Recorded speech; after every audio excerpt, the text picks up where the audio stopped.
नमस्कार दोस्तों, स्वागत है आपका क्राइम स्टोरी वॉइस चैनल पर। यहाँ हम आपको सिर्फ घटनाएं नहीं सुनाते, हम आपको वो सच सुनाते हैं जो किसी की घर की नींव हिला देता है, किसी की जिंदगी तबाह कर देता है और इंसानियत के सारे सवालों को जगा देता है। आज की कहानी, राजस्थान रेत के टीलों से भरी ये शांत भूमि 2011 में उस हत्याकांड की गवाह बनी जिसने पूरे देश की सियासत को हिलाकर रख दिया। एक ऐसी महिला, एक ऐसी सीडी और एक ऐसी साजिश जिसने सत्ता में बैठे बड़े नेताओं को गिरा दिया। ये कहानी है भंवरी देवी सीडी कांड की।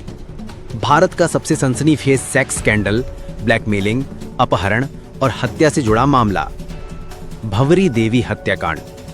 राजस्थान, मरुभूमि की शांत धरती, लेकिन 2011 में यही धरती एक ऐसे सनसनीखेज राजनीतिक हत्याकांड की गवाह बनी जिसने पूरे देश को हिलाकर रख दिया।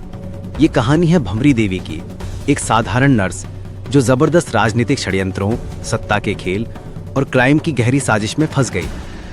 भंवरी देवी नागौर जिले के टीलवाड़ा गांव की रहने वाली एक ANM यानी ऑक्सिलरी नर्स मिडवाइफ थीं।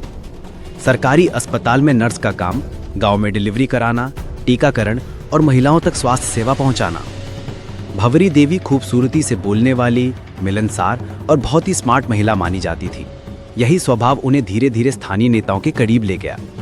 वे दलित समुदाय से थी और खूबसूरती, तेज आवाज और राजनीतिक पहुंच, ये संयोजन उनके विरोधियों की नजर में खतरा बन गया। भंवरी देवी नागौर जिले के टीलवाड़ा गांव की रहने वाली एक ANM यानी ऑक्सिलरी नर्स मिडवाइफ थी। सरकारी नौकरी में रहते हुए वो अक्सर ग्रामीणों के बीच जाती थीं। व्यवहार खुला, आवाज बुलंद और स्थानीय नेताओं से उठना बैठना, इसी ने धीरे धीरे उनकी पहचान को बढ़ा दिया। उनका संपर्क राजनेताओं से बढ़ा और यहीं से कहानी मोड़ लेती है। कहानी का असली ड्रामा तब शुरू हुआ जब भंवरी देवी की नजदीकियां बढ़ीं कद्दावर नेता महिपाल मदेरणा और मलखान सिंह बिश्नोई से। ये नजदीकियां कैसी थीं? दोस्ती या कुछ और? इस पर कई कहानियां चलती रहीं। वक्त के साथ भंवरी नेताओं की सभाओं में दिखने लगीं, प्रचार में हिस्सा लेने लगीं और खास मेहमान की तरह ट्रीट की जाने लगीं। यहीं से राजनीति में खलबली शुरू हो गई। सत्ता के गलियारों में प्रवेश। कहा जाता है कि भंवरी देवी के राजस्थान के कद्दावर नेता महिपाल मदेरणा और कुछ अन्य नेताओं से करीबी संबंध बन गए। कहा जाता है कि भंवरी देवी ने अपने घर के अंदर एक निजी कमरे में एक गुप्त कैमरा लगाया था और इसी कैमरे से उन्होंने एक ऐसा वीडियो रिकॉर्ड किया जिसमें वो और एक बड़ा नेता साथ दिखाई दिए। ये वही वीडियो है जिसे बाद में मीडिया ने सेक्स सीडी कांड का नाम दिया। सीडी में क्या था? भंवरी और मदेरणा का निजी वीडियो, कथित अंतरंग क्षण, वो सारा फुटेज जिसने राजनीति को जला दिया। सीडी कैसे फैली? उनका एक आपत्तिजनक वीडियो काफी चर्चाओं में रहा और बाद में यही वीडियो उनके लिए मुसीबत की जड़ बना। भंवरी देवी ये वीडियो अपने सुरक्षा कवच की तरह इस्तेमाल करती थीं, यानी जरूरत पड़ने पर इसे ब्लैकमेलिंग के लिए इस्तेमाल कर सकें। भंवरी देवी ने इस सीडी को एक सुरक्षा कवच की तरह रखा। बाद में इसी सीडी के बदले उन्होंने कथित रूप से पैसों और नौकरी के लाभ की मांग की, यानी ब्लैकमेलिंग। लेकिन ये कदम उनके जीवन की सबसे बड़ी भूल साबित हुई। यही कारण था कि सत्ता में बैठे लोग उन्हें खतरा मानने लगे। जैसे ही नेताओं को पता चला कि भंवरी देवी के पास ये सीडी है, उनके पैरों तले जमीन खिसक गई। मदेरणा और अन्य नेताओं को डर था कि यदि सीडी पब्लिक हुई तो राजनीतिक करियर खत्म, परिवार की बदनामी, मीडिया की बाढ़, मुख्यमंत्री पर दबाव। राजस्थान की राजनीति में हड़कंप मच गया। राजनीतिज्ञों ने कोशिश की, भंवरी तक पहुंचना, सीडी हासिल करना, पैसे देकर मामला शांत कराना, लेकिन भंवरी ने अपनी बात पर डटी रहीं। यहीं से हत्या की साजिश पनपी। हत्या की साजिश 12। 2011 में राज्य में राजनीतिक खींचतान तेज थी। आरोपों के मुताबिक भंवरी देवी वीडियो के बदले पैसों और राजनीतिक लाभ की मांग कर रही थी। मदेरणा और उनके लोगों को डर था कि ये वीडियो सार्वजनिक हो गया तो उनकी राजनीतिक जमीन हिल जाएगी। इसी डर के चलते भंवरी देवी को रास्ते से हटाने का प्लान बना। मध्यस्थों, दलालों और अपराधियों की एक लंबी चेन के जरिए योजना तैयार हुई। भंवरी देवी को गायब करो, सबूत मिटा दो और मामला हमेशा के लिए दफन हो जाए। आखिरी दिन 1 सितंबर 2011। 1 सितंबर 2011 की सुबह भंवरी देवी अपने घर से निकली। कहा जाता है कि उन्हें सुलह समझौता के बहाने मिलने के लिए बुलाया गया था। उन्हें एक गाड़ी में बैठाया गया और जैसलमेर रोड की तरफ ले जाया गया। रास्ते में कार के भीतर क्या हुआ, सब कुछ साफ ना हो सका, लेकिन जांच में सामने आया कि भंवरी देवी का अपहरण किया गया, उन्हें जबरन काबू में किया गया और उन्हें मार दिया गया। लेकिन कहानी यहीं खत्म नहीं होती।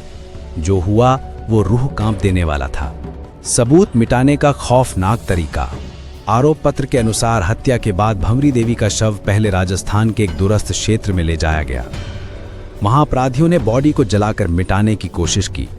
हड्डियों को कुचलकर नालों में बहा दिया गया। सीबीआई चार्जशीट के अनुसार भंवरी देवी की हत्या उसी दिन कर दी गई थी। सबसे डरावना हिस्सा, उनका शव गायब कर दिया गया। कैसे? पहले शरीर को जला दिया, फिर हड्डियों को कुचल दिया और नालों व बहते पानी में बहा दिया ताकि कोई सबूत न बचे। ये क्राइम सिंडिकेट बेहद प्रोफेशनल और निर्दयी था। कहा जाता है कि यह सब इसलिए ताकि कोई सबूत न बचे, न कोई शव मिले, न कोई सच्चाई सामने आए। परिवार की लड़ाई और देशव्यापी हंगामा।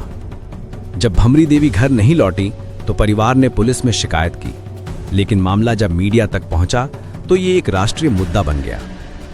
कांग्रेस सरकार पर सवाल, बड़े नेताओं की संलिप्तता, वीडियो कांड, पुलिस की मिलीभगत का शक। देश की राजनीति हिल गई। इसके बाद केस सीबीआई को सौंपा गया। सीबीआई की जांच, परत दर परत राज खुले। सीबीआई ने पूरी सिंडिकेट की परतें खोली।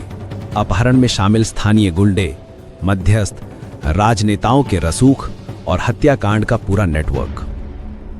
सीबीआई चार्जशीट में यह माना गया कि हत्या की मुख्य वजह वही वीडियो था जिसने कई नेताओं की नींद उड़ा रखी थी। सीबीआई ने महिपाल मदेरना, मलखन सिंह सहित कई लोगों को गिरफ्तार किया। अदालत में मुकदमा, लंबा संघर्ष। 2012 से केस चलना शुरू हुआ। सैकड़ों गवाह, ढेरों दस्तावेज और बेहद जटिल घटनाक्रम।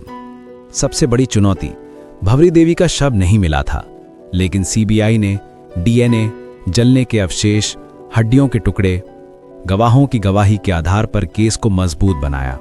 कई आरोपियों को दोषी करार। 2023-24 तक चलते मुकदमे में अदालत ने कई आरोपियों को किडनैपिंग और हत्या की साजिश का दोषी माना। कुछ को उम्र कैद की सजा मिली। महिपाल मदेरना 2022 में जेल में ही बीमार होकर चल बसे, लेकिन केस में उनकी भूमिका अदालत द्वारा दर्ज की जा चुकी थी। एक सवाल जो आज भी जिंदा है, भंवरी देवी का हत्याकांड सिर्फ एक क्राइम स्टोरी नहीं, ये उस कड़वी सच्चाई की याद दिलाता है कि सत्ता का खेल कितना खतरनाक हो सकता है। एक कमजोर व्यक्ति के पास सच का हथियार हो तो वो भी खतरा बन जाता है। महिलाएं सबसे ज्यादा कीमत चुकाती हैं, चाहे राजनीति हो या समाज। केस कई साल चला, सैकड़ों गवाह बदले, परिवार अदालतों के चक्कर काटता रहा। इस बीच महिपाल मदेरना 2022 में जेल में ही मौत के शिकार हो गए। सीबीआई ने माना सीडी के कारण नेताओं में डर था, ब्लैकमेलिंग हुई, हत्या की साजिश नेताओं ने रची। यह पॉलिटिकल कंस्पिरेसी क्राइम सिंडिकेट था। कई आरोपियों को अदालत से उम्र कैद की सजा मिली। आज भी लोग पूछते हैं, क्या भंवरी देवी को इंसाफ मिला? कानून ने अपराधियों को सजा दी, लेकिन भंवरी देवी की असली कहानी हमेशा रहस्य और राजनीति की धुंध में ही दबी रह गई। भंवरी देवी का यह मामला सिर्फ एक सीडी कांड नहीं था, यह उस समाज की तस्वीर है जहां सत्ता का खेल इतना गंदा है कि एक मामूली नर्स, एक महिला सबसे आसानी से दबा दी जाती है। वह सीडी जिसने नेताओं को डराया, आखिरकार वही सीडी भंवरी देवी की मौत का कारण बनी। आज भी लोग पूछते हैं, भंवरी देवी को क्या न्याय मिला? कहानी खत्म, लेकिन सवाल आज भी जिंदा है। अगर वीडियो पसंद आया तो आप हमारे चैनल क्राइम स्टोरी वॉइस को लाइक, सब्सक्राइब करना ना भूले। साथ ही बेल आइकन को प्रेस कर लीजिएगा ताकि हम नई नई वीडियो जब भी आपके लिए लेके आएं, सबसे पहले आप तक पहुंच सके। मिलते हैं किसी और नई वीडियो में, तब तक के लिए धन्यवाद।